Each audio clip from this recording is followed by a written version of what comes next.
Eu vivo em tempos sombrios. Uma linguagem sem malícia é sinal de estupidez. Uma testa sem rugas é sinal de indiferença. Aquele que ainda ri é porque ainda não recebeu a terrível notícia. Essas palavras do dramaturgo e poeta Bertolt Brecht abrem o poema Aos que virão depois de nós. Um alerta dramático destinado àqueles que continuam construindo o presente. O programa Matutando, no ar há 1 ano e meio, buscou trazer reflexões, apontamentos e relatos que possibilitassem a quem nos assistisse, ao vivo ou posteriormente, uma referência para que se pudesse compreender no presente e no futuro um pouco do que ocorre com a educação em suas relações sociais nesse momento pandêmico. Agora, e ao mesmo tempo, a quem e além dessa circunstância, né, hoje, dia 31 de dezembro de 2021, e desde a primeira sexta-feira de julho de 2020, nós temos matutado, porque matutar é preciso. E é nossa função e dever mergulhar fundo na realidade concreta e objetiva para pensá-la e, se necessário, transformá-la. Esse tem sido o nosso compromisso desde que nos propusemos a realizá-lo, propiciar um espaço formativo aberto, no qual se pudesse encontrar não apenas pontos de vista, mas pontos de referência que servissem de disparadores para outras visões e percepções da realidade, caminhando num sentido diametralmente oposto à alienação e à visão da educação como mercadoria. É sobre tudo isso que vamos matutar no nosso programa de hoje.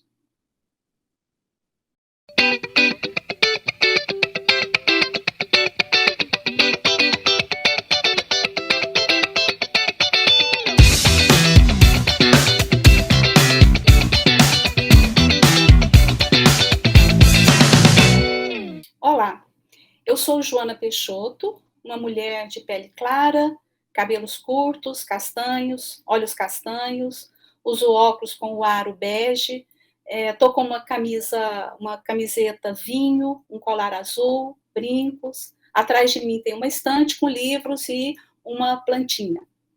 Eu sou professora do mestrado em Educação do IFG e uma das líderes do CADIO, Grupo Interinstitucional de Estudos e Pesquisas sobre as Relações entre as Tecnologias e a Educação.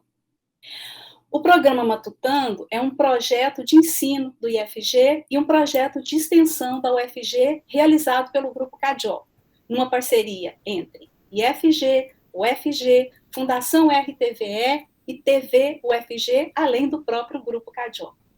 Ao longo de todo esse tempo que a gente está no ar, a gente se orienta pelo objetivo de matutar sobre o ensino remoto emergencial e as condições de trabalho docente e de estudantes.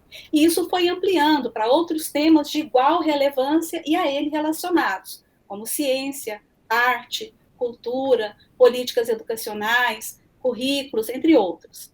Hoje, nesse programa, está comigo a professora Ada. Olá, Joana, boa tarde a todos. Eu sou a professora Ada Chalar, sou uma mulher branca, de cabelos curtos, escuros, já com muitas mechas brancas. Me encontro numa parte aqui do meu escritório. Ao fundo vocês veem um armário, né, um guarda-roupa com uma estante. Uso uma bata vermelha, um batom marrom e um óculos cujo aro é dourado. Sou docente, né, sou professora da Universidade Federal de Goiás, membro do seu fórum de licenciatura e também pesquisadora do CADIO, né, Grupo Interinstitucional de Estudos e Pesquisas sobre as Relações entre as Tecnologias e a Educação. O programa Matutando, Diálogos Formativos, hoje completa a transmissão do seu episódio 67. Esses episódios estão organizados em 16 séries de programas, com convidados e convidadas que atuam nas mais diversas frentes do campo da educação e que vieram contribuir para a compreensão das causas, implicações e desdobramentos da situação crítica que estamos vivendo, né? Vivenciando na saúde, na educação, na política, na sociedade, né? Sem deixar de estabelecer os elos com a arte, com a cultura, com a economia e com o contexto de vida em geral da sociedade. Os efeitos catastróficos provocados pela pandemia da Covid-19 em todo o mundo são inegáveis. E no Brasil isso não foi diferente. Mas aqui os efeitos foram mais agravados pela crise política atual, que patrocinou dioturnamente o negacionismo, a desinformação e o ataque aos direitos dos trabalhadores, de todos os setores, acirrando ainda mais as desigualdades sociais já pré-existentes. Na nossa área, a área específica da educação, vimos saltar aos olhos a equivocada preocupação com o calendário letivo, o uso súbito de tecnologias digitais em redes para o ensino emergencial remoto e os grandes problemas enfrentados por conta disso pelos estudantes, professores, gestores, para atender a determinações sem planejamento, né, e abruptas. Esse processo ampliou gradativamente o abismo social que já existia entre escolas públicas e privadas, entre as classes sociais, que tem sido aumentado pelas novas políticas do setor, em especial relacionadas à Base Nacional Comum Curricular e ao modo de adoção das tecnologias na educação. São mais de 600 mil mortes em consequência da pandemia, e elas demonstraram que sem o Sistema Único de Saúde, o SUS, a situação teria sido ainda pior. Esse quadro demonstrou isso, né? A produção de vacinas pelo Instituto Butantan e pela Fiocruz são parte fundamental nesse trabalho. Trabalhando na contramão disso, o negacionismo do próprio governo federal colaborou para ceifar muitas vítimas. Hoje, após termos vacinado cerca de metade da população, a maioria dos casos de internação em UTI e óbito são de pessoas que se negaram a vacinar, o que demonstra o estrago da desinformação, fake news e negacionismo. Como denunciou a pesquisadora Lia Calabre, né, falando dos vírus que nos assolam e matam com a mesma intensidade que a Covid. Em meio a tudo isso, professoras e professores, obrigados a trabalhar com ensino remoto não emergencial, se viram às voltas com situações de ansiedade e conflito, por não poderem atender dignamente seus estudantes, muitos em situação de vulnerabilidade social, sem alimentação ou moradia adequados. Muito se falou no acesso às tecnologias digitais, e o senso comum enganou muita gente, que acreditou que todos possuem um aparelho celular com acesso à internet de forma adequada para estudar e aprender. Mas a realidade provou que não é bem assim. Mais de 50% da população não possui tais tecnologias e não consegue participar dos processos educativos remotos. Outros caminhos foram buscados, como é o caso desse programa, para viabilizar o acesso à informação, mas ainda estamos longe de compreender realmente o que está acontecendo. Joana, a desigualdade social é evidente, e o fato de se trabalhar ou estudar numa instituição privada ou pública faz uma enorme diferença. As propagandas veiculadas pelos meios de comunicação mostram uma realidade ficcional, que não existe realmente, e engana os menos avisados. Outra estratégia para minar a resistência às novas imposições governamentais à educação é fazer as pessoas acreditarem que os professores, trabalhando em casa e trabalhando muito, na verdade trabalhariam menos e teriam maior tranquilidade em seus lares. E ainda que nessa situação de redução de jornada de trabalho, seus salários são superiores ao seu desempenho. Uma falácia, né, gente? Qualquer pessoa que queira compreender a real situação desses profissionais pode fazer uma análise objetiva. Professores não recebem nenhum subsídio para comprarem equipamentos ou pacotes de dados ou pagar a ampliação aí do uso de energia elétrica, além de não possuir um ambiente de trabalho adequado em suas casas, onde vivem com seus familiares e os seus próprios problemas domésticos, né? Uma mistura da vida pública e privada. Nesse desacordo entre o público e o privado, os trabalhadores da educação têm buscado fazer o seu trabalho e buscado arduamente. Eles têm assumido sozinhos a responsabilidade que deveria ser do Estado e compartilhada com ele, provida por ele, né? Pelo Estado, o Estado-nação e os seus governos. Ele tem se empenhado, os professores, para realizar um trabalho que possa minimizar os danos aos estudantes, mas eles próprios são afetados em diversos sentidos, incluindo a sua saúde física e mental.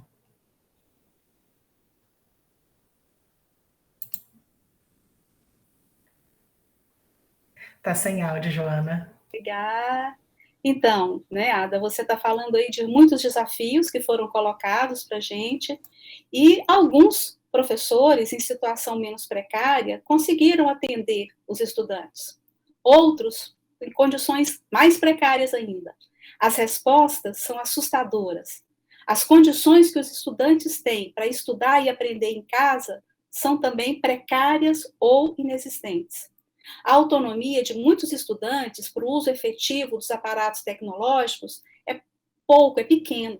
A maioria fica completamente à mercê dos programas pré-configurados, se tornando meros funcionários da máquina. E quando a gente pensa na educação de jovens e adultos, ou técnico profissional, ou na educação infantil, percebemos que é preciso considerar cada uma dessas especificidades e que nem todos possuem as necessárias condições para estudar e aprender neste contexto pandêmico. Daqui a pouco, nós vamos continuar nossas reflexões nesse 1 ano e meio de Matutando de Diálogos Formativos. Voltamos já.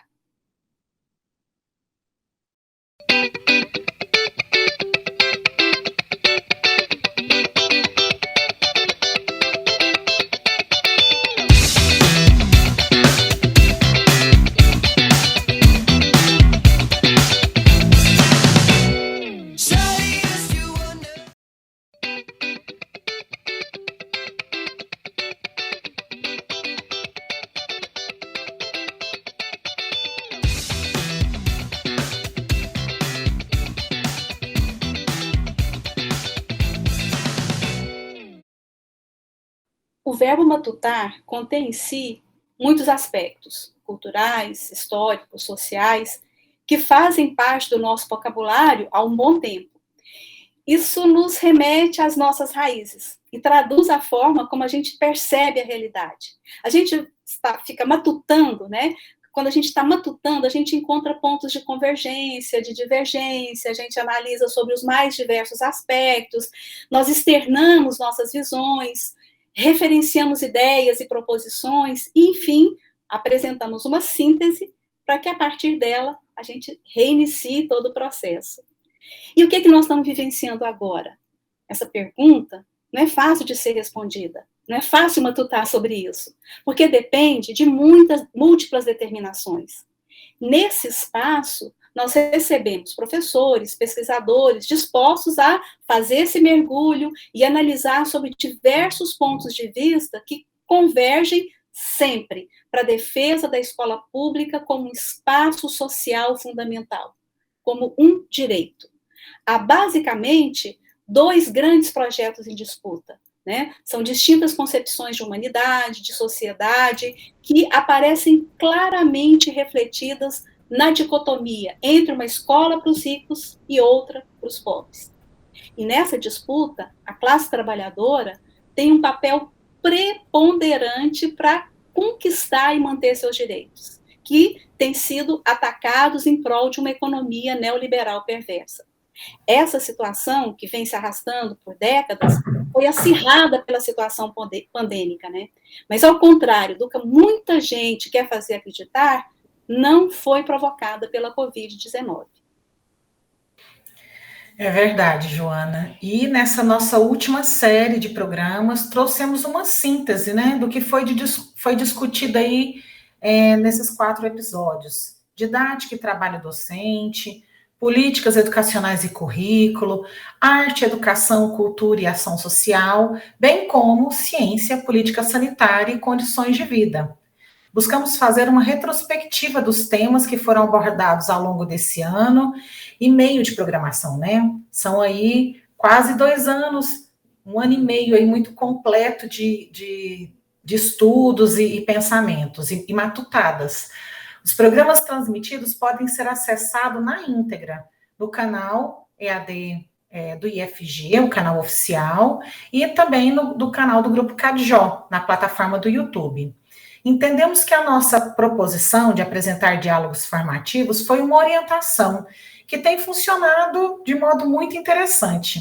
Nossos programas gravados servem como material didático para professores, estudantes, iniciarem reflexões a partir dos temas abordados e com os fundamentos científicos que os nossos entrevistados nos apontam, né? Além do que, nosso programa também tem sido citado em diversas situações, como exemplo de dispositivo de formação aberta, uma alternativa para a utilização da TV e das mídias sociais nos processos formativos e educativos. Vale lembrar também que estamos lançando agora, no início de 2022, o primeiro e-book com as entrevistas do primeiro semestre do programa Matutando, que foram ao ar entre julho e dezembro de 2020. Isso. Bom, ainda matutando, né, sobre esse tema, algumas pessoas têm feito o discurso de uma positividade ingênua, dizendo que a gente está aprendendo muito com essa crise. Nós temos algumas restrições quanto a esse pensamento, uma vez que essa situação, ela tem também sido usada para justificar mudanças na educação na direção do hibridismo centrado no uso de tecnologias digitais, que a experiência tem provado ser muito ruim para uma grande parcela da população que não tem sequer acesso aos meios tecnológicos. Outro fato é relativo à formação dos trabalhadores da educação para esse trabalho que sabemos que tem muito mais, que demanda muito mais do que uma capacitação técnica, né? Sem contar que crianças e jovens necessitam da convivência social para a formação de suas personalidades e para o desenvolvimento efetivo da autonomia. É um discurso fácil afirmar que essa situação nos fez descobrir novas alternativas metodológicas para o ensino e aprendizagem, e que estamos reinventando um novo normal. É preciso evidenciar que por trás desse discurso há interesses de mercado no comércio de tecnologias, na precarização do trabalho docente, com redução de salários, na massificação da educação profissional voltada para uma capacitação sob demanda. Enfim, são diversos fatores que foram trazidos à tona pela situação, né, e que estamos vivendo e que já estava ocorrendo. Para muitos, parece que nós estamos caminhando numa direção inevitável, mas, mais uma vez, nós estamos correndo o risco de naturalizar a exploração e a expropriação do trabalho segundo interesses da economia de mercado. Nesse contexto, a desinformação e a informação distorcida têm colaborado para a crença de que a melhor solução é o retorno ao modelo conservador de educação, o que inclui a sua privatização pelos grandes conglomerados que a oferecem como mercadoria, que se renova de acordo com as demandas do mercado.